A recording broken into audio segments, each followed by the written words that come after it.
Delicious. Test 1, 2. Test. There we go. Nice to see you. Good to be back. My name is Dean. That is a harmonica you're listening to. As I get ready to drink my delicious cold beverage, usually start with a hot beverage out of coffee today. Just realized it, so now it's a cold beverage, soda water, peach, sparkling, orange grapefruit, aha. Orange grapefruit, aha. That is it. The soda water wars are the greatest. Everybody's trying to come up with new soda. When you don't drink alcohol, it's like, oh, okay, I'll have a soda water war with myself and see which soda water I like the most. Anyway, I got my soda water. We got a busy show today. We have got the biggest news commentary podcaster in Canada to join us today because we need a little help. He's from crier.co, Crier Media. Go to crier.co. Go and download this gentleman's podcast called The Charles Adler Show. Please welcome to the program, my friend and yours, the voice of reason in the Canadian media landscape, Mr. Charles Adler, ladies and gentlemen. Charles, nice to see you. How are we today in Winnipeg, good. On Winnipeg, Manitoba, Canada, which I've never been there in the summer, by the way, ever once. Always I checked my mailing address, one of my mailing addresses, Winnipeg, and I love Winnipeg and all that. But really, you know that I live inside my mind, and I'm fueled by coffee. So I've got coffee in this hand, and then I've got tea in this hand. What else? And then I've got in my third hand, on my fourth leg, water. I've got some Diet Pepsi. So I drink a lot of liquids when I'm talking to certain people, especially you. Thanks, buddy. I appreciate it. I need you hydrated for these things because I keep you a long time. You're like me. Not many people are like have drink envy all the time. It's like I always got to have a drink in my hand. I don't know it's because I used to drink, but if I don't have some kind of drink in my hand to wet my whistle all the time, maybe it's because we're talkers. But like everybody around me finds it weird. When I go to a restaurant, it's like I'll have a soda water with lime, I'll have a coffee, and a cranberry with soda water too. I'll have 3 drinks. And they're like, really? You want fucking 3 drinks? I'm like, pardon my language. I'm like, yes, I do. I would like 3 drinks. And everyone thinks I'm crazy, but it's nice to have you as a soulmate in the drink department. Well, I'm drinking all the time, and I've been promised that as long as there's no alcohol in it, I don't have to go to rehab. So that's a lot of incentive for me right there. Yeah, staying out of rehab. Anyway, nice to see you. What are we doing in Winnipeg today? Like, is it 26 degrees? Are the mosquitoes the size of eagles? What's happening? I don't. You know what? Have you been outside? Have you opened the window? Here's the problem. Here's by the way, nobody does small talk better than you do. No, you're gonna go down in history. Man, what a small talker he is. What a great small talker. But if you insist on small talk, I'm gonna have to come back large. Yeah. Okay. I've lived in Winnipeg over the course of I've come back and forth, whatever. I'm like a kid. I can't stay in the room. Johnny, stay. No, don't touch the gun. All right. So I have come and gone over the course of almost 30 years. Okay. Winnipeg, 5 years here, 6 years there, but I'm always coming home. Always come back. They always bring you back in. I'm the dog, the cat that, there was an animal that got injured. I actually got really upset about this earlier today. My friend Jan Arden was talking about it. It wasn't a dog or a cat. It's a very, very cool animal, and it'll come to me later. And I can't believe these goons in her neighborhood decided to torture this poor thing, and the poor thing had to be put out of its misery. It's a hedgehog. It's a hedgehog. A hedgehog. Oh my God. I love those little things. Which is not cute. A pig. No. Not that I'm against pigs. No, I love pigs. I try not, but it was a gorgeous hedgehog. Delicious. And they like duct taped the hedgehog's legs. Are you serious? I mean, who does this kind of, and Jan thinks that people like that are absolutely for sure going to be hurting people someday. Yeah. No question. Because you read about these serial killers and these other losers, and you find out that they started off by torturing animals. I only say this not to be Johnny Do-Good. Just if you've got someone in your family that's duct taping the hedges, legs or any legs, hamsters, hedgehogs, whatever, torturing animals. Get them some help. Yeah, get them to rehab. The spot Yeah. that I'm not occupying, okay, there's a spot there with my name on it. Have at it, okay? Speaking of antisocial behavior, because that's what that's called, right? I found that Yeah. out because I remember when one of my kids was younger, we were at a therapist and was like, "Is he hurting animals?" I'm like, "No." Yeah. What do you mean, is he hurting animals? Well, that's a sign of someone that doesn't have any empathy. It's a sign of someone that is a psycho. It's a sign of someone that is like turns into a serial killer, or like a guy who ends up becoming the president of the United States Right. and stealing state secrets. And Yeah. boy, oh boy, we got one of those. And this is sort of the only topic today. So I had to lead in with a little Winnipeg stuff where we're trying to start talking about hedgehogs. But it really was just my effort to kind of dull the blade before we start chopping away. But the biggest story in the world, which is why Charles Adler is here to help talk about this, is Donald J. Trump. Yesterday was sent a letter. Sunday was sent a letter by the special prosecutor, guy named Jack Smith. And he said to Donald Trump and his lawyers, "Sir, you're the target of a criminal investigation for starting an insurrection and an attempted coup of the United States of America. And we're letting you know that in the next few days, you will be arrested and charged with something very, very, very serious." Now, you and I chatted about this morning, and you sort of brought me up to speed on it. I started to dig into it. We're going to get into some audio. We're going to try and suss out what this means for Donald Trump, for the United States of America, what it might mean if the dude still wins, because he's right there, because America is sick AF, if you will. But we're also going to talk about what this means for our beautiful country in Canada, because as we know, the stuff that gets squeezed out of the toothpaste canister in the United States eventually ends up here as a result, whether it's media, whether it's politics, whether it's ideology, whether it's, anti-vaccine or anti-this or fascism. I mean, it bleeds. Everything from down there bleeds up here. So what do we make of this? And I'll get to it real quick, just so we can kind of have the short strokes. But Mr. Trump is in very deep doo-doo. He was apparently, the J6 tapes are about to be released.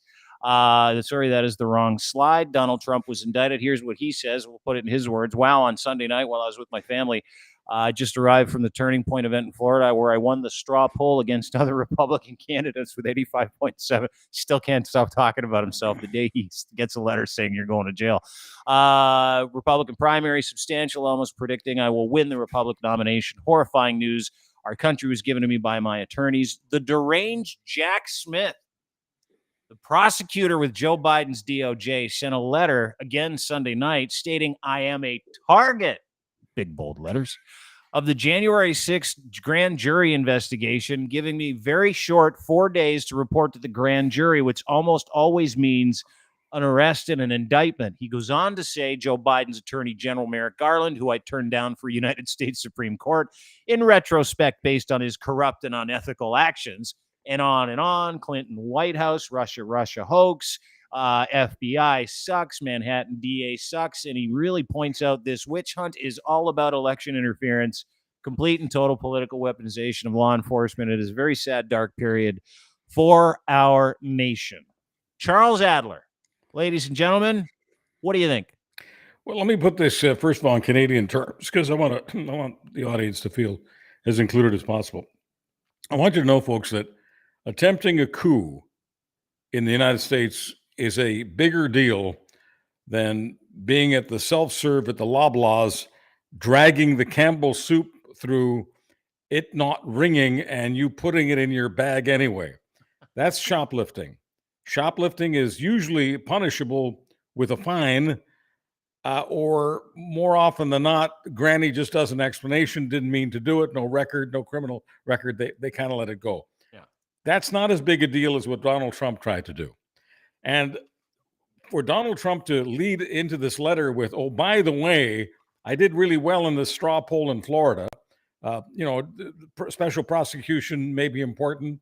The coup may be important. But what's most important is to let you know that Trailer Park Willie voted for me." Okay. All right. Now let's get into the business of the issue he has here. Yeah. It doesn't matter how steep the crime is. Okay. Attempting to overthrow the country, if you're just a regular person, not Donald Trump, you're not a reality show star, you're not a former president, You're just, you're Trailer Park Willie. Trailer Park Willie would go to jail for the rest of his natural life. Uh-huh. Donald Trump is not likely to go to jail. What's more likely is they will try to cut a deal with him to stay out of the White House. I don't know whether he would take that deal or whether he would simply say, take me to jail, put the leg irons on me. I can still run for president from jail. I think I can raise even more money from jail, maybe much more money. And Donald Trump likes the idea of money. Not all the money he raises ends up going into his political campaigns. There are ways and means that people find of getting money that they raise in campaigns into their pockets. Yeah. It has been done. And if anyone can do it, it's Donald Trump. So he loves having opportunities to raise money. He loves having opportunities to raise his profile. Most important, he loves the idea of cable news and other news, including what we're doing here, talking about him 24/7. That's what he lives for. It's one of the reasons he wants to be president. He's guaranteed when he's president, people will talk about him, not just in America, but around the world. So the question becomes, if they not just indict him, because that'll be done very soon, he will be indicted. He will plea. He will, plead innocent. 4 days. They said it's going to happen in 4 days, Charles. Yeah. And so that's just, around the corner. But even if there's a trial, even if they can get a trial in before the next election, and of course, what his lawyers always ask for, because now they've got several criminal indictments they're thinking about and worried about, they just say, have a trial, but wait until after the election. If they have a trial before the election, he can still run from prison. And as soon as he gets elected, and by the way, as crazy as this may sound, I do think he has a better chance being elected as a prisoner than as a free person, because we've all gone crazy, okay? But if he gets elected, okay, or maybe I should say if and when he's elected, because the other side is split into a number of candidates, including Robert F. Kennedy Jr., we can get into that later. But if and when Donald Trump is elected, he can pardon himself. I know that also sounds crazy to Granny, who's been shoplifting Campbell's soup, but I'm telling you, Granny, okay, I'm telling you, Donald Trump can declare that whatever happened in the courts, millions of dollars on investigations, all kinds of witnesses, years and years of yap, yap, yap, yap, yap on all the news shows, with a keystroke, okay? Donald Trump can keystroke, wave the wand, whatever image you want. He can instantly pardon himself. And that's the Donald Trump plan right now. And I know that people think that that's preposterous. It's crazy. I want to remind you that when Donald Trump first ran, all the usual suspects, many of them intelligent, many of them learned, they knew their history, they knew law, they knew political science, they knew stuff. Yeah. But they had no idea how wrong they were. Well, I'm telling you, he's got a better chance now of becoming president, despite all of this criminal indictment stuff, despite, he just stole some treasures from Israel. That was reported today. He had nuclear secrets in the bathroom. That's been reported. It doesn't matter what they throw at him in the criminal area. It doesn't matter how often we say that nobody else could survive this. Trailer Park Willie couldn't survive this. Shoplifting Granny at Loblaws couldn't survive this. Donald Trump can survive anything. When Donald Trump said a few years ago that he could shoot someone at Fifth Avenue, right in the center of Midtown Manhattan, he could shoot and kill someone and he still wouldn't go to prison. Donald Trump knew what he was talking about. See, Donald Trump understands the power of Donald Trump better than anybody else. And you can call him crazy. He's crazy like a fox. Yeah, dude, I don't disagree with you. I mean, the regular things that most people would get put in front of firing squads for, because that's what we're talking about here. We're talking about executable stuff, right?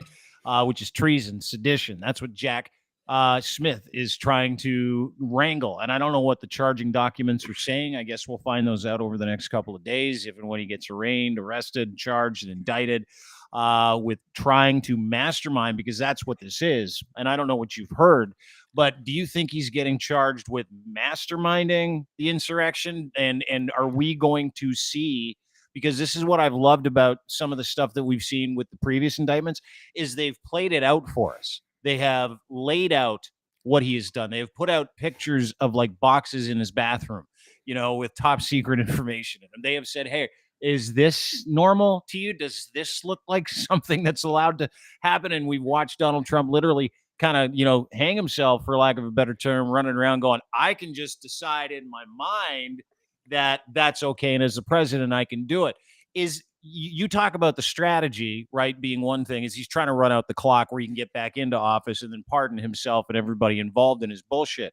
But this is a very dangerous game for the United States of America, because there are a lot of people in the United States of America, and we see these clips all the time, Charles, of people saying, hey, if Donald Trump goes to jail for attempting an insurrection, stealing documents, skeeving tax money, the litany of things, Georgia hasn't even landed yet, would you still support him? And you know what? Majority of MAGA people say, they're like, absolutely. Why wouldn't I? I'm like, so what does that say about America? Because that scares the shit out of me in Canada. Well, it says that what's happened, and Trump is part of it, just as he's the architect of this conspiracy, whether he gets charged that way or not, he'll be part of the conspiracy. Osama bin Laden, just so everyone knows, and I realize that there was a time when I wouldn't compare a former president of the United States to a mass terrorist like Osama bin Laden, but Donald Trump has changed everything, including the way people discuss politics. I mean, he's had a lot of impact. So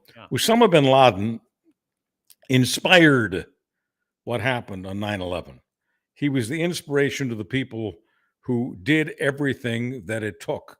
But Osama bin Laden was not the architect of it. There were other people, some of whom ended up at, not Mar-a-Lago, at Guantanamo Bay. But whether we're talking about the kind of people who end up at Guantanamo Bay or the kind of person that's been holed up in Mar-a-Lago, all you need to know is this. It doesn't matter what they throw at him. Donald Trump has at least 70 million accomplices. They're called voters. And what Donald Trump has done over the years, he has diminished and debased every single institution. So he's debased the law, okay? Part of that is the kind of people he's put on the Supreme Court, and they're the ones that we hear about, okay? But there are a number of people on all kinds of courts, federal courts, that Donald Trump has appointed that shouldn't be on the court, including the person who's judging his case in Florida. Yeah. Donald Trump has diminished media. We know that. We know what's happened to the media over the last number of years. Donald Trump started calling them fake news.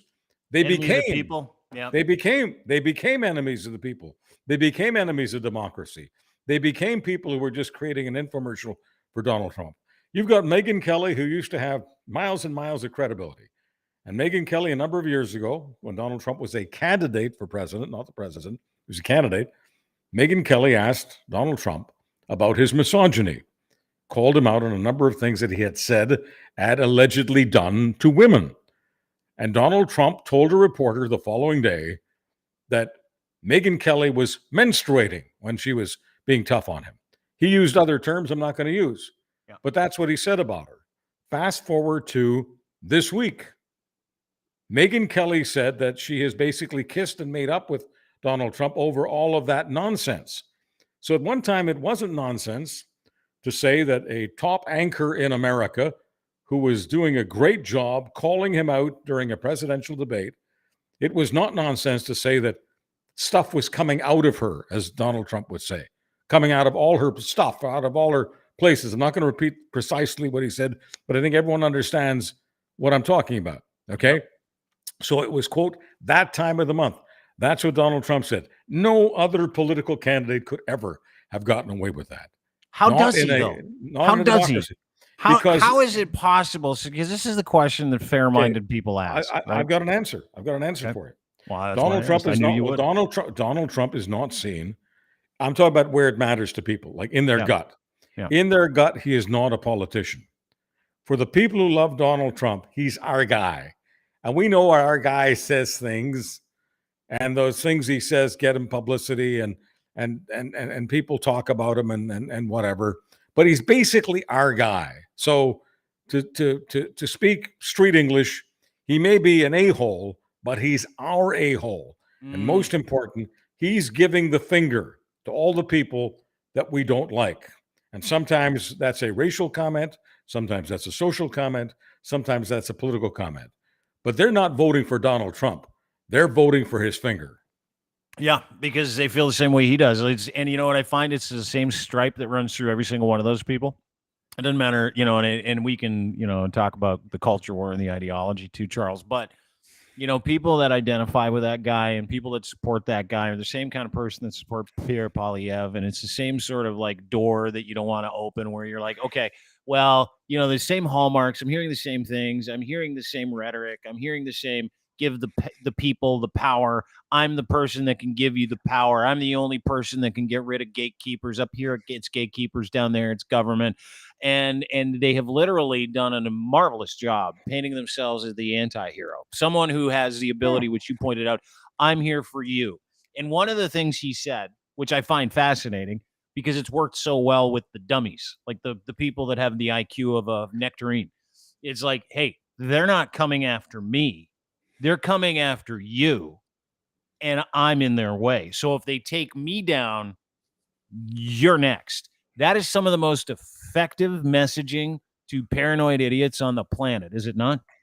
Well, look, I mean, when I was doing more conventional talk radio, if somebody was really coming after me hard, but they weren't terribly bright about it, and they were just coming after me because I was the conservative and they weren't conservatives, I would sometimes say to the listeners, okay, this guy is not coming after me. This guy's not targeting me. He's targeting you. He's attacking you. The only difference between what you're hearing from the Poilievres and the Trumps and what I was saying is what I was saying was objectively true. If I'm being attacked by somebody because they go on this anti-conservative tear and decide that I'm simply the target, well, I'm not the target. The target is the conservative audience. I just symbolize it. And when Poilievre is asked, why aren't you suggesting anything proactively? Why don't you talk about some of the great policies that you would implement? Why do you just attack Trudeau, attack Trudeau, attack Trudeau? The answer that Poilievre doesn't give, but the answer should be obvious. The answer is that's what works for the crowd that Poilievre is working. And you can call them dummies. You can call them a lot of things. But there's a lot of them. And Poilievre and his crew have identified them.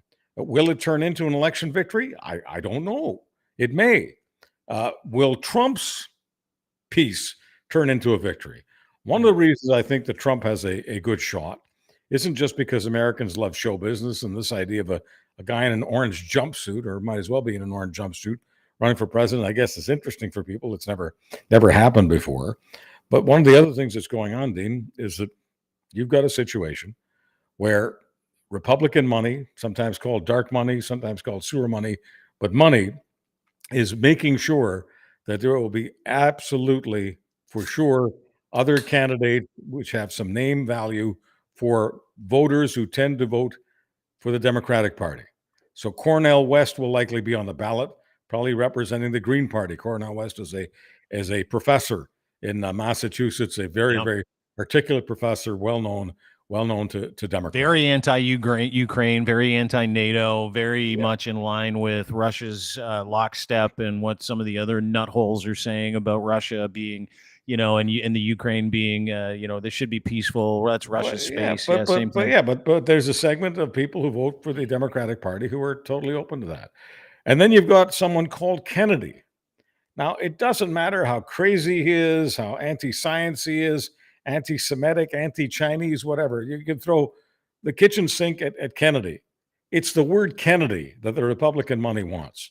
So he'll likely be an independent. I mean, at the moment, technically, he's running for the Democratic ticket against Joe Biden. Joe Biden's going to beat him for that. But that doesn't matter. What really matters to the Republican dark money is that Kennedy's name be on the ballot against Joe Biden. So they'll find the name of some party, whatever. But Kennedy will also be an independent because Kennedy will never stop running. He absolutely is addicted to it. At one time, he was a heroin addict, and now he's an attention whore, an attention addict. He's also a doctor. He's an infectious disease expert now too. Also, of course. When it comes to race, and he's an expert on viruses and how they get engineered in laboratories to make sure they kill as many whites as possible and as few Jews and Chinese people as possible.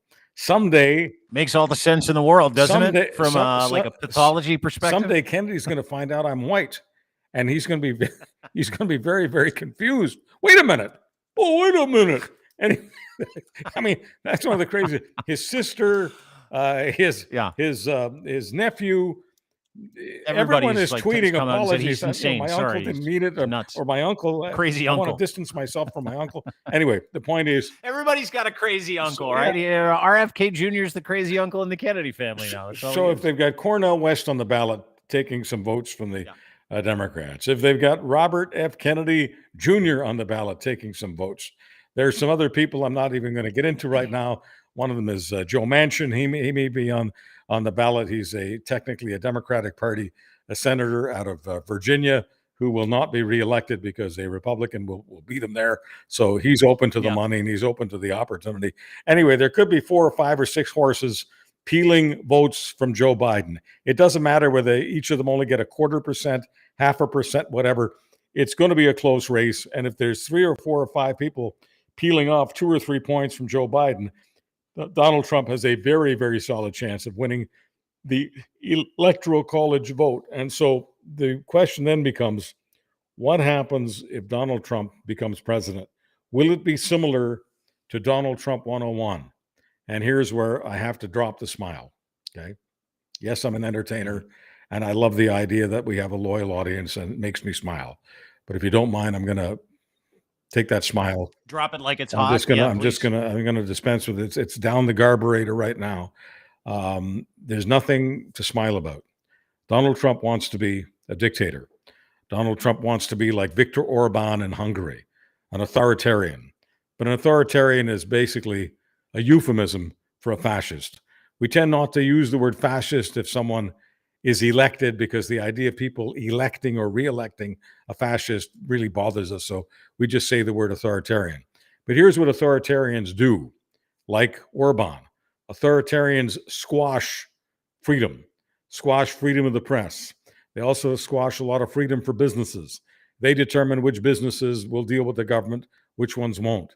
Which businesses can be successful, which ones won't.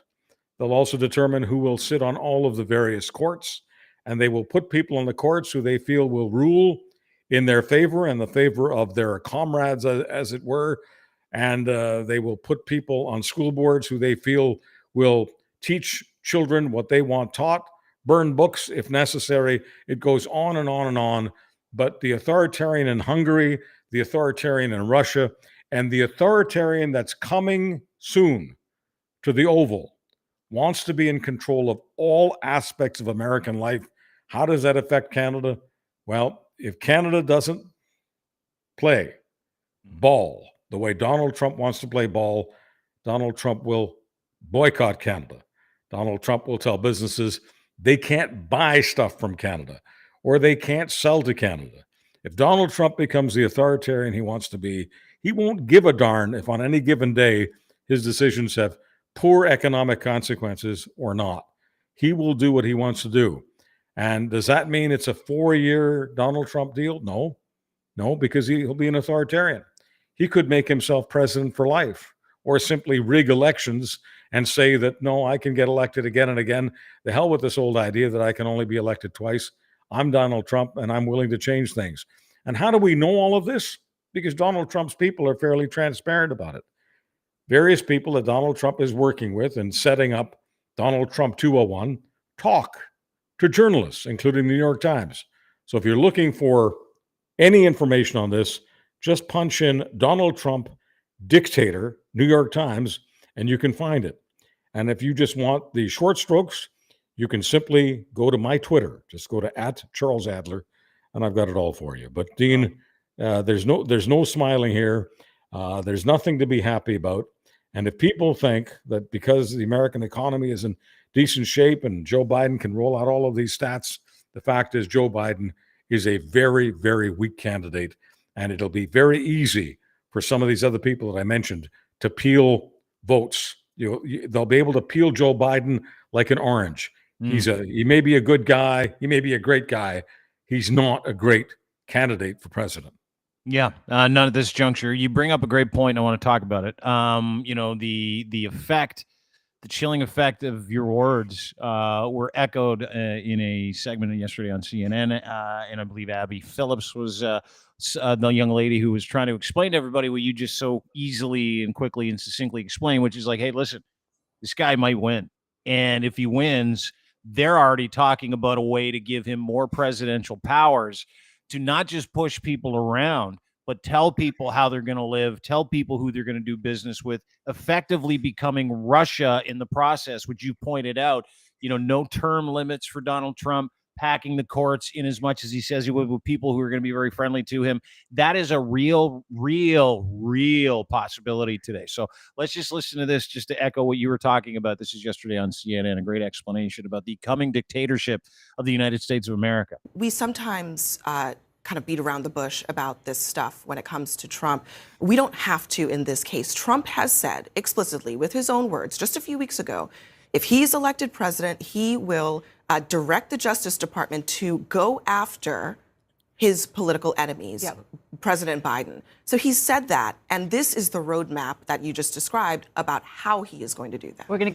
Yeah, and it's not just going after Joe Biden. To your point, it's going after schools, it's going after curriculum, it's going after the law, it's changing the law, which America was predicated on, the democracy, which America, the peaceful transfer of power. I mean, just in that itself, Charles, what that says, because we've heard him say it many times, president for life. Maybe I should be president for life. Kim Jong-un, president for life.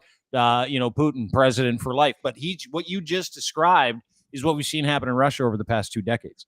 He will go after the healthcare system. He will go after who gets a liver, who gets a heart, who gets a dialysis machine, and who doesn't.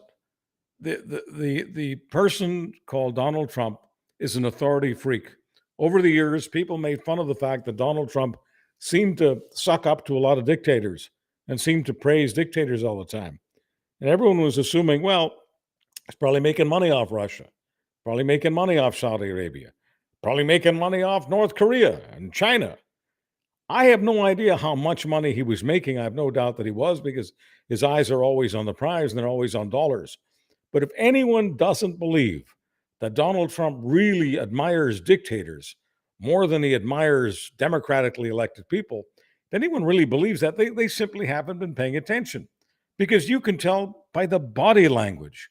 When Donald Trump is in the presence of Vladimir Putin or the king of Saudi Arabia, or even that scumbag who runs a concentration camp that some people mistakenly call a country called North Korea, you can just tell that Donald Trump is having the best day. It's Christmas every day that Donald Trump gets to spend with a dictator. If anyone thinks that Donald Trump doesn't want to become much more like them and much less like the kind of people we call democratically elected Western leaders, if anyone has missed that movie, well, frankly, I don't know how you can miss it, because Donald Trump shows it to you. I mean, it's not even subtle. You don't need an explanation. You don't need analysis. You need different eyeglasses if you've missed that movie. Are we boiled frogs when it comes to Donald Trump, when it comes to fascism, when it comes to this type of politicking where, you've got religion behind it, conservatism behind it, you got selfish? Hasn't this temperature been turned up over the past 8 years progressively? Because she said something at the start, right, where we were talking about how there are people who leveled down to the playing field, right? And we live in that society now where progressivism, being what it is, turns certain people off. And I get it, because you've got people on the progressive side who are like, if you don't think like us, then you're a terrible person. And I get how the terrible people on the other side are like, hey, I'm not that terrible, but I don't think like you, so I'm just going to fight you. But like, where are you at? Well, I'm not. First of all, I think everyone knows by now that I'm not a progressive. I'm for what some of the progressives talk about, especially in the area of of culture. I'm egalitarian, and the progressives are much better sometimes at supporting egalitarianism. The business about LGBTQ. I mean, that's been in the news a lot lately. All the homophobia, transphobia that's going on. Progressives, to me, are fighting the better fight there. But in general, I'm not a progressive, because I'm a fiscal conservative. I'm not a social conservative. But here's what matters in this war that we're having. the progressive side, or let's call it the center left, isn't as vocal as the center right, isn't as out there, isn't as willing to do what it takes to get the attention you need to win. And so when it comes to being a warrior, and this is a war, it's a culture war, it's an ideological war, and I hope it never becomes a world war. But when it comes to being a warrior, the progressive side and the center left, okay, so the center left and the left. I think of the progressives as left. I think of the liberals in general as center left. I think of the conservatives in general, the average conservative, like most of my friends, are center right. And then there's the Poilievres who are farther right. I don't want to call them far right. Some are far right. Poilievre panders to the far right. I don't think of him specifically as far right, but he enables the far right. So that's the game. Well, the center right and the far right fight a lot harder and, yes, a lot dirtier than the center left. And the idea that you can win a war without getting dirty, that is something that only textbook writers believe. I've never met a person in combat who has ever believed that you just don't fight dirty because you're wearing a Canadian uniform or an American uniform. That stuff's great for the movies. That stuff's great for talk shows, especially those talk shows that to me are just sleeping pills, on the Canadian cable channels in the afternoon, where you've got somebody representing the conservatives and somebody representing the liberals and somebody representing the NDP and somebody representing the Loch Ness Monster, and everyone gets their 2.5 minutes to offer nothing but boring platitudes. You can't remember a damn thing they said. It's hard to remember. It's hard to remember a show where you're falling asleep all the time. And I could just see, shoplifting granny, when she gets home with her free Campbell soup from Loblaws, has her feet up, she's on the lounger, she's on the easy chair, watching one of these shows, CTV, CBC, Global, it doesn't matter. And within 10 minutes, she's asleep. Yeah. It's not because she had too much peanut butter on her sandwich. There's nothing on the screen but dullards, and they're safe. Nobody lights up the switchboards complaining about them because nobody remembers a damn thing they say. So if that's what your head is into, you can miss the war that's going on right now. But who's fighting better? There's no doubt about it. The right is fighting better. So nobody should be surprised if they're winning, and nobody should utter the dumbest words in the history of language. Well, the people who are on the side of the angels generally win. That too is a fairy tale. Okay, there are people who are not on the side of the angels. The people who run China have not been on the side of the angels. I could go to North Korea. I could go to the land I was born in, Hungary. I could go to many countries. I could go to Russia. When has Russia ever had a real democracy? The correct answer is never. And so even though we've had democracy in Canada and the United States, never take democracy for granted. Democracy has never been more fragile than it is right now. What is that? That is a great point. We're talking about dictatorships and democracy. And, there's one side, back to the boiled frogs thing. You're like, don't worry about it. We got this. Don't worry about it. We're putting more money in your pocket. Don't worry about it. Carbon pricing sucks. Don't worry about it. We get it. Yeah, we get it. We want you to be in charge of this. We want you, the people, to be in charge of that. That is very enticing, right? And it really touches a chord in the middle. Because we're talking about center right, center left. Center is, in my mind, are people based in reality, right? The far right, the far left, the people that are on the poles or the extremes, those are people who are just so jacked up they can't even figure out breakfast. So, I think the people that are in the middle have a responsibility to kind of ferret out the truth. And we don't see any of that. Just case in point here in Canada. Biggest story in the world is Donald Trump getting a target letter from Jack Smith saying, hey, dude, you just tried to take over the United States with an armed insurrection, so you're in trouble. Not one story about it. Back to the boiled frogs theory, because, in Canada, you have ideologically placed media outlets that don't support the news if that news doesn't support their ideology. So nothing on the National Post website about Donald Trump, nothing on CTV News, nothing. Like front page news. This should be front page news and the only story on the front page. It'll be, Dean, it'll be in all those places eventually. They just don't jump on it when it happens, and they wait for a few hours. They wait to figure out exactly what their take would be. But I don't disagree with you in terms of the cut and thrust of of what you're talking about. And that's one reason why people don't trust a lot of what's just become known as the mainstream media. Yeah. Because unless you're an idiot, you know that the president of the United States being indicted for either conspiring in a coup or leading the conspiracy, whatever the specific charge is. We're talking about a former president who is, for all intents and purposes, being indicted for treason, and there is no bigger story in the world. So the idea that whether it's the National Post or the CTVs, the idea that Canadians have to wait for it. Now, of course, most Canadians are online or they're watching, listening to people like us, so they're tuned in. But many Canadians do depend on those mainstream channels to interpret what's going on in the United States. And by the way, there will still be very, very little coverage on Canadian networks of the major story of the week, which is what the New York Times broke. And I'll repeat it again.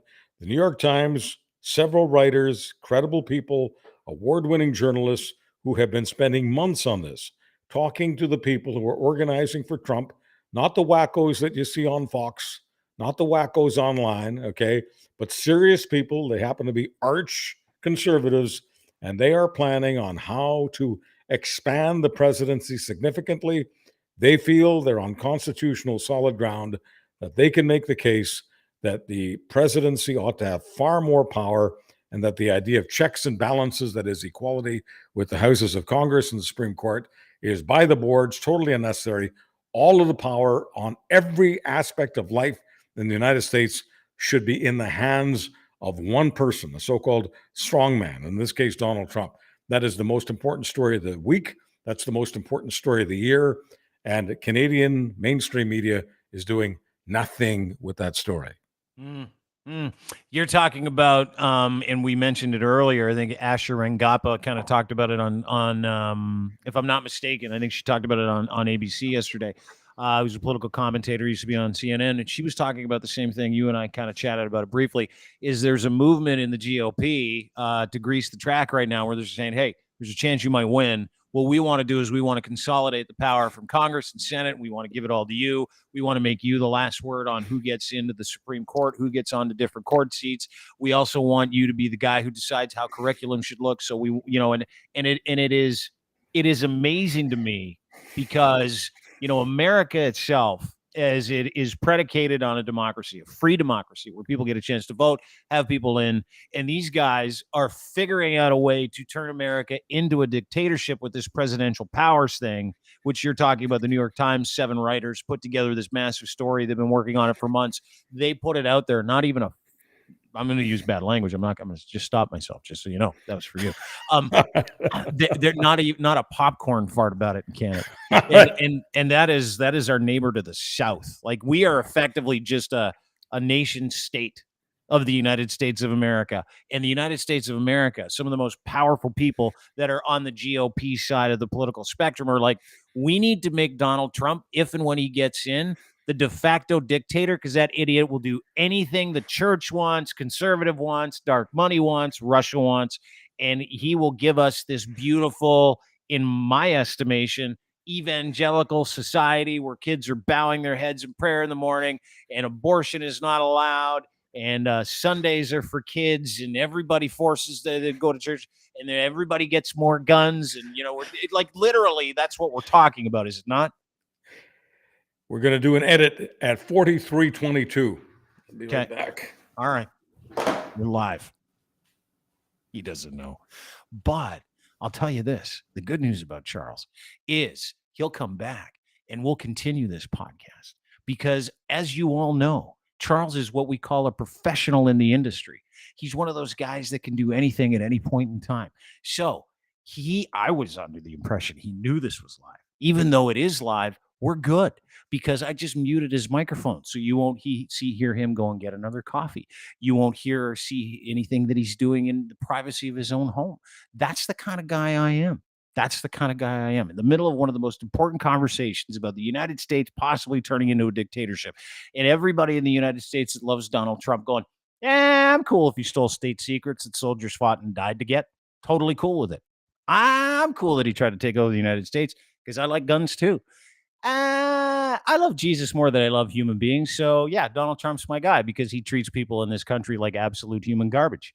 That's what's happening in the United States. And for a lot of people out there that love the idea that Pierre Poilievre might be the next prime minister, that is the guy Donald Trump wants to become the next prime minister of the United States.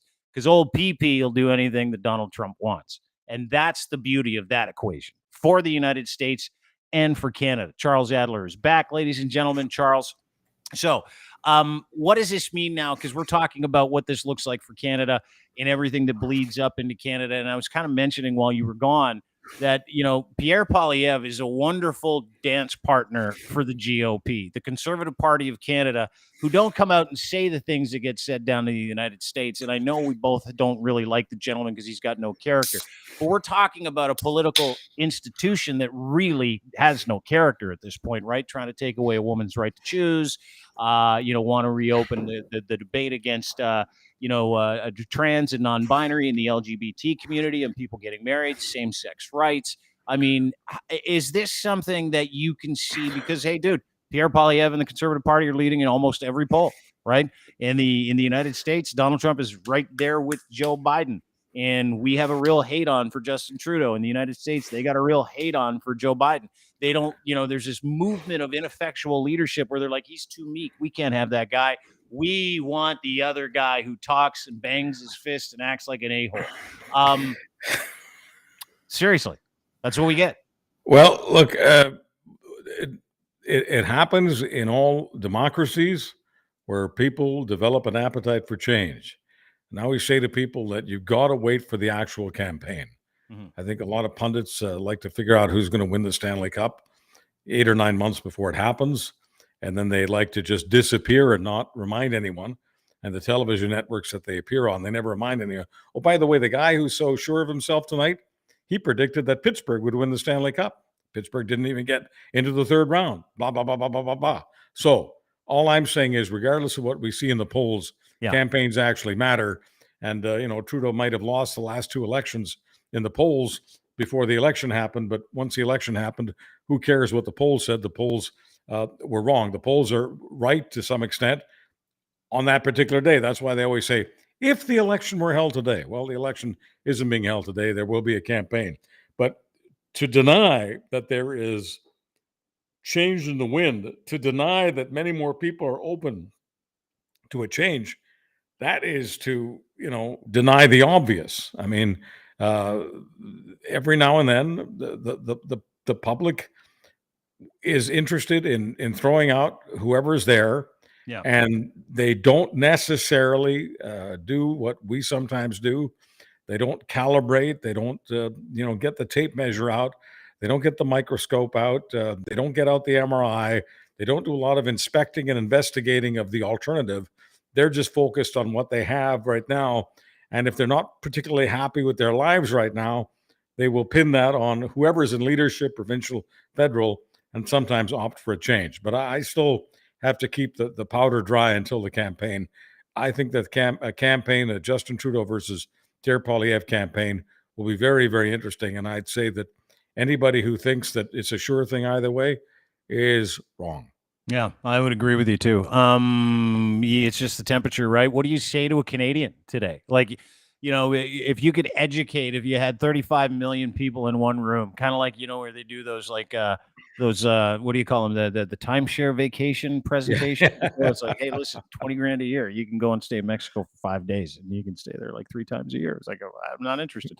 But let's say you get 35 million Canadians and you're like, I am like, because you're ringing a bell. You've been ringing a bell on Twitter. You've been talking to people about the coming dictatorship in the United States. What is afoot?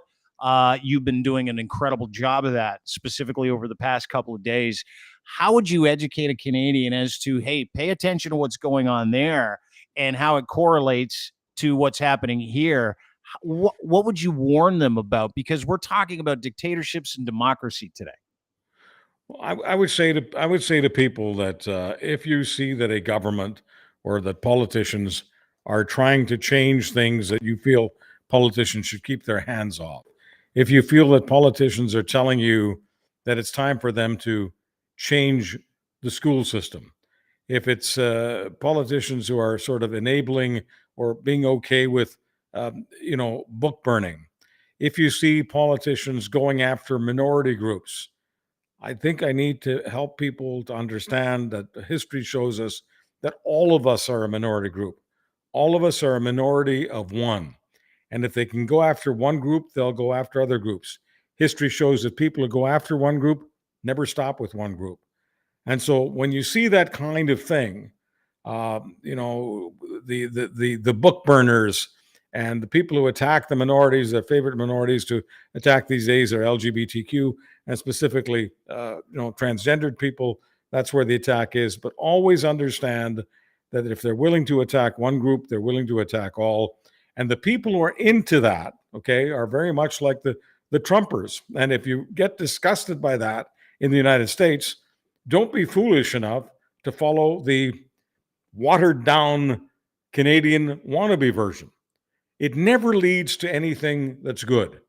I don't know why that is. I can't just explain it in 30 seconds or less, except to say this: people who live on the dark side, people who are looking for votes on the dark side, people who are trying to figure out what the darkest part of you is, and they're going to go after that, are people who never do you any good. They never do you any good in real life, and they don't do any good in politics. Politics is supposed to be about serving the public, not pandering to certain members of the public, not polarizing the public, not harming the public, serving the public. It's really tough for me to see a book burner as serving me.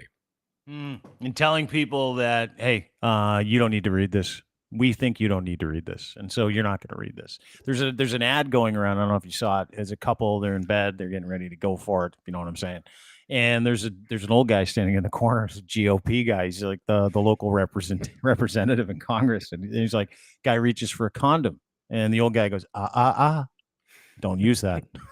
And he's like, what are you doing in our room? Well, I'm your elected representative, and I get to tell you how this works now in the United States of America.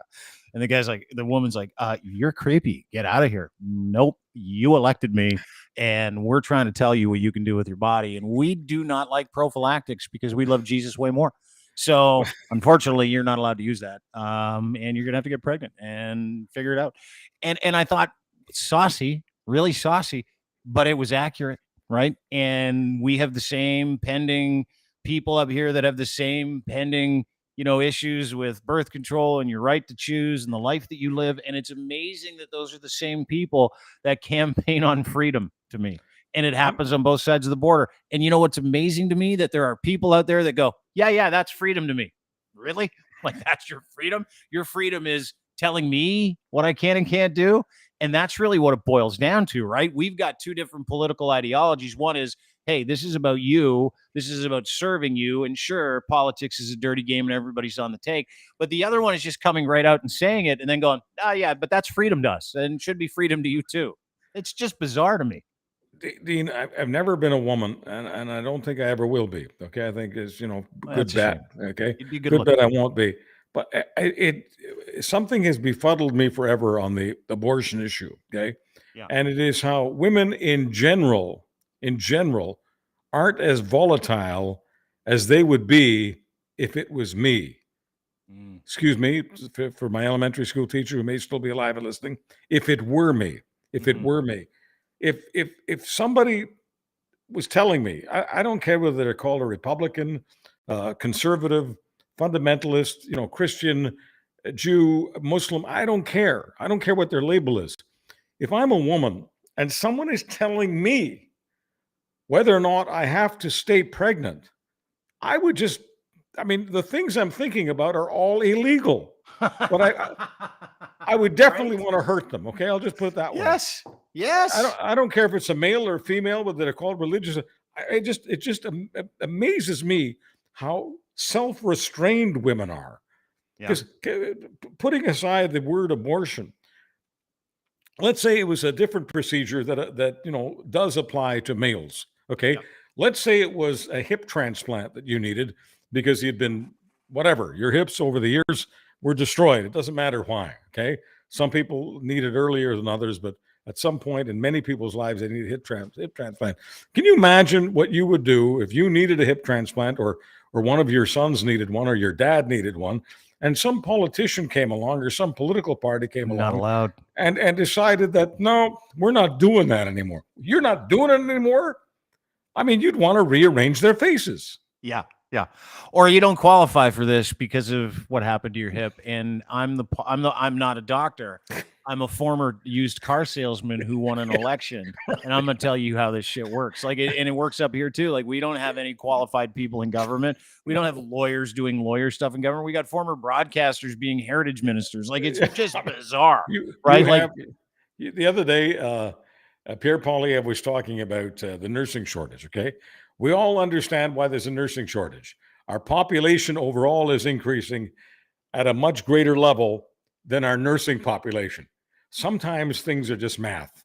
I know math ain't sexy, but it's the law. It's the law of nature. Math actually matters. So we don't have enough nurses. So Poilievre decides to say at this town hall that he's doing in the interior of British Columbia, he's saying that when he's prime minister, this problem won't exist, because when he's prime minister, all of those nurses who were suspended or canned because during COVID they didn't want to be vaccinated, that won't exist anymore. And so nurses who don't believe in vaccinations will be allowed to work again. And that will just, bingo, that will solve the nursing 0.01% of the nursing population, by the way. So that's fascinating. Like, how good are those nurses? First of all, I mean, there's there are these regulations, and these are provincial and not federal. But the point is, there's regulations that nurses, they're different people in different professions where it's mandated. The military is another one of them, that they be vaccinated, and then there's a real simple reason for that. I know that some people may have a hard time with this, okay, but nurses come into contact with a lot of vulnerable people. That's why they're there. Okay, vulnerable people need nurses, so we need the nurse to stay as healthy as possible. Yeah, so for her and for the client. Yeah, so she's not spreading diseases to people whose immune systems are shot. Yeah. Okay. Shot. And by the way, when they applied for the job, got the job, when they signed that piece of paper saying, "Yeah, I'll work here," it's like, you have to have all these vaccines. Are you sure you want to work here? And they're like, "You're goddamn right, I do. I love nursing." And then all of a sudden, this thing comes around, and Facebook happens, and they're like, "Yeah, I don't believe in it anymore." And you're like, "Okay," and it's the same thing with every single one of them. And like you said, it's correlation. It's just it's part of what your job is. It's like if you were a teacher, and they're like, "We got a professional development day because we got a new course, you got to go," and you're like, "I don't do those anymore. I've just decided I'm done." Oh, okay, really? Well, then you're fucking fired. Like, that's how that works where I'm from. So Poilievre was saying that once all those nurses are brought back into the system, eureka, it's solved. And all these trained SEALs, they're just loving him, right? He's the new Messiah, right? Yeah. And they're applauding like crazy. And I was just thinking, I'm always asking myself, how many people do these people in the town hall represent? Are there millions of Canadians willing to believe that if only you brought back, all those shiploads of nurses? No, I didn't say S-H-I-T. I said shiploads. S-H-I-T, okay? I'm maintaining integrity here for this broadcast. Yeah, that's right. Okay? That's right. Because I know that, you're going to drop 2 or 3, and I've got to make up for it by dropping none. But in any case, but you bring up something this is very important to talk about. And I talk about it with people, and people like you or people like Karima, a few other people in my life that I do content with. I'm like, "Hey, isn't this just because people are dumb?" And she's like, "Well, I wouldn't quite say that." But like, to sit there and listen to Pierre Poilievre say, "I'm bringing all the nurses back that aren't vaccinated, all the unhealthy, dirty ones. I'm going to bring all of them back." And I know that number is 0.1% of all nurses in this country. Like, I know that in my head as a number, right? Like, it's a fact. And I'm like, well, if I do that math, you're bringing back like 600 nurses for the entire country of 35 million people. You need like 40,000 of them, dude. You don't need 600. You need like a whole new hiring spree. And he's got people that are in the crowd going, "That's got to work, right?" I mean, I don't know anything about it, but I'm clapping. And the trickle of nurses, they're sitting there waiting for Pierre Poilievre to come in, right? They haven't moved on and done other kinds of jobs. They're waiting. I put out a post yesterday. I made a gluten-free. By the way, you would have thought it was delicious, Charles. So I made a gluten-free chicken pesto pizza with arugula. I've been told it's not arugula, by the way. It's arugula. And I put this post out. And I could have not taken this as an opportunity to take a shot, but you know me, I can't help myself. And I'm like, hey, everybody, look at this delicious pizza I made. I picked up some cooking skills during the convoy. While you guys should have been going to get trained as sous chefs, I did it myself. See what you can do when you apply yourself. Like, it was the easiest thing in the world for me. And the cavalcade of hatred for that gluten-free pizza came back, and I was like, yeah, bring it. I love it. This is why I'm here. But it's the truth, right? Like, we live in that society where you got the haves and the have-nots. You got capables and not capable people, and the not capable people are still out there going, you know what? We're all victims. And Pierre Poilievre is going to save us from our victimhood, as is Donald Trump. So let's go team victim, right? That's where we're at. I mean, think about this, okay? We go into, when I say we, I'm talking about the convoy guys, okay? So we got, guys with biceps that are bigger than fire hydrants, okay? And what are they doing with those biceps? They're honking. They're honking the horns, loudest horns in Canada. And so once again, poor Granny, who didn't mean to shoplift the Campbell tomato soup at Loblaws, okay? She can't sleep. And her dog and cat can't sleep. And her baby can't sleep. And her hedgehog can't sleep because, Bubba Biceps is honking. And Bubba Biceps is honking for what? For freedom? For freedom not to be vaccinated? Not interested. And all these people are going, yeah, that's what Canada's about. That's not what Canada's about. That's not what Canada's about. Never has been. On. It's about mutual responsibility. It's about the Charter of Rights and Freedoms. It says reasonable limitations. That's what it says, right? I didn't fall in love with Canada because of some goofball jacked up with a lot of steroids, honking horns, preventing grandma from sleeping. That's not Canada. No, but might be. Like that, like we're close.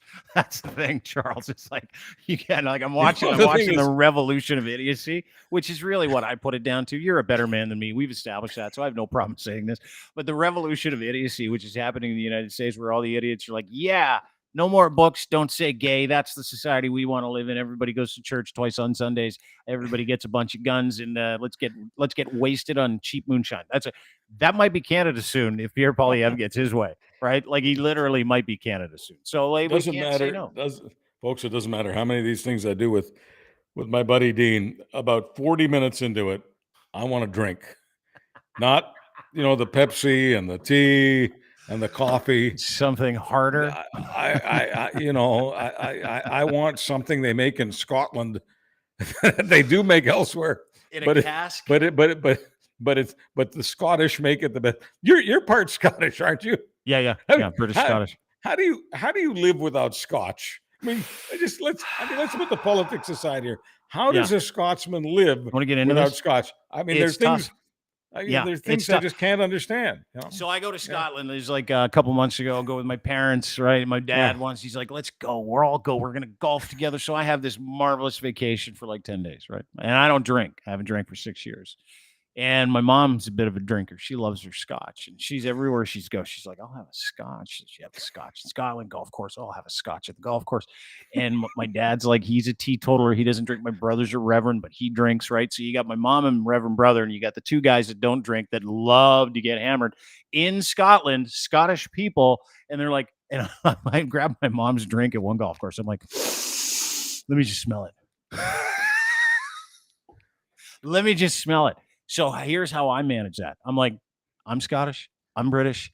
That is what we do over there. But if I do it, I'm going to wake up with a hangover, and I'm going to want to look at people around me and go, we need to go get Chinese food. I can't keep living like that, Charles. I cannot keep living like that. Charles Adler, ladies and gentlemen, new podcast, which you can get anywhere you get your fine podcasts. It is one of the biggest in Canada. It is news. It is commentary. It is heart. Who did you interview today? What do we got coming up today? Well, I'm gonna do a sermon on why Chinese food will always be number one for hangovers. People who have a drinking problem. Okay, we've got Kathleen Petty today. Yeah, Kathleen Petty is, in my opinion, the greatest interviewer in the country, and she's a role model for me. She also is the host of the West of Center podcast, and she also likes Scotch. there's a kind of I guess you might want to call it a thread that runs through all of the interviews that I do with my favorite people. They all You've been love hammered scotch, with them. and I believe that if you had treated your body better, if things had gone a little differently for you, if you had a molecule of a raging nutcase drinker. No, you're off the charts, brilliant and off the charts creative, but you've got a discipline issue. Yeah, it was impulse. Francis Coppola was once asked, "Where do you find this talent?" This was during the filming of Apocalypse Now, and there's talent everywhere. It's crawling out of the pores everywhere. Okay, and Coppola's asked, "Where do you find all this talent?" And he said, "Talent is very easy to find. Disciplined talent is difficult." Yes. And so you are now, the last number of years, you've been disciplined talent. That's why you're a new man, and that's why I'm enthusiastic about working with you. But if you had not had that discipline issue, yes, you and I would be sharing a pail of Glenlivet right now. Maybe Talisker. Maybe sharing some Talisker. Lafroig. Have you had Lafroig yet? That is a delicious scotch. What about Very Macallan's? peaty. Macallan. Oh yeah, I love that, dude. It's okay. Yeah, dude, I love it. I love. Dude, you're bringing me down memory lane. It's like I can smell it and taste it. So there you go. So that's why I still think of you as a fellow scotch drinker. You're just on pause for now.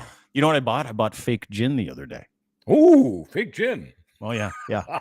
I sent a picture of it. Well, I sent a picture of it to my significant other, and I'm like, "What do you think?" She's like, "Yeah, go ahead and get hydrated. That'll be a lot of fun." I'm like, So I'm gonna try it. I'm gonna feel like a drinker for like an afternoon. I'm like, "This is delicious. What is this? I don't even fucking like it. It's terrible." Rather have a Pepsi. Did you have fake tonic water, sometimes called the urine of a hedgehog? Fake tonic water? Oh, you mean like sugar-free tonic water? Did you have your fake gin with hedgehog urine? Because you haven't lived, baby. You got to live a little. Dude, I used to mix vodka, beer, and wine. So it's like, hey, right? Like, just give it a go. Charles Adler, ladies and gentlemen, great podcast going. Download, subscribe wherever you get your fine podcasts. It's one of the biggest podcasts in Canada for a reason, because he gives a crap about the information that he puts in your ears. He is your friend. He is your Sherpa when it comes to some of the issues that nobody wants to talk about. Charles Adler podcast, Spotify, Apple, doesn't matter where you get your fine podcasts. Go to Crier Media, crier.co for more of my friend Charles Adler. Thank you for doing this, sir. In the words of Sound of Music, Edelweiss, Edelweiss. Charles Adler, ladies and gentlemen, go get this podcast. God, I love that guy. I wish everybody could have like a 20-minute phone call with him. Just 20 minutes. You won't find a nicer, smarter individual. The history that guy knows. And just how kind he is. Like, and it's not just kind, he's an assassin with content, his language. You cannot not download or subscribe to his podcast today. You have to. He's got a couple of podcasts, different versions of it, by the way, but it's under the Charles Adler podcast. One is The Truth, where he boils something really difficult to understand down into like a 3 to 5 minute bit. And that's its own podcast. And then he's got long form podcasts. And some of the interviews that he has, some of the people that are in his Rolodex, and not just that. I mean, there is no better. He said, Miss Betty's the best interview.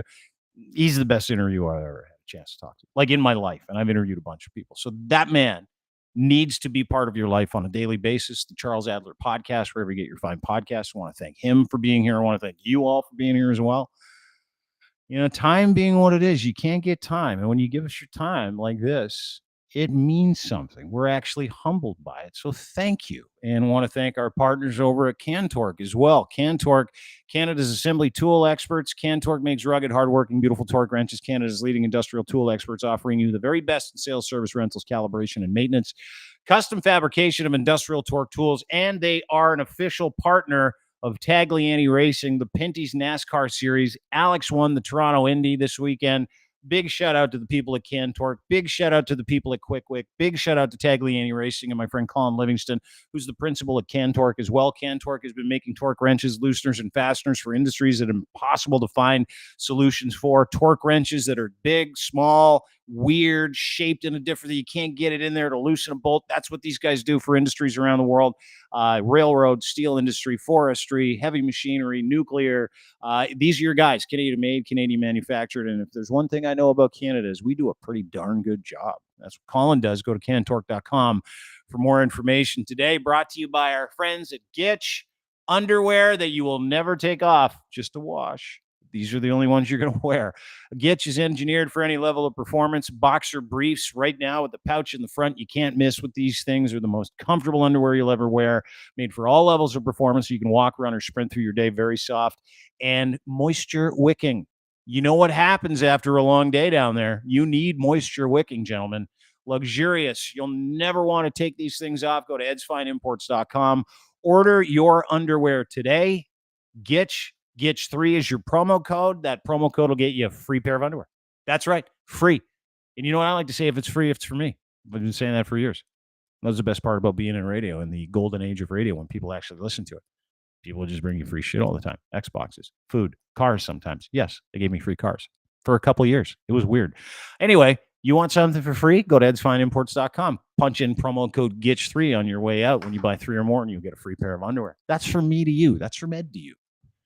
Take it up on it. Have a great day, everybody. Thanks to Charles Adler for joining us today. Thank you for joining us today. We always appreciate your time and your company.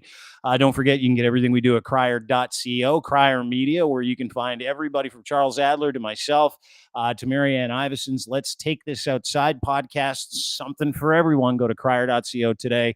Make sure you rate, subscribe. Thank you very much. We'll see you tomorrow. Bye.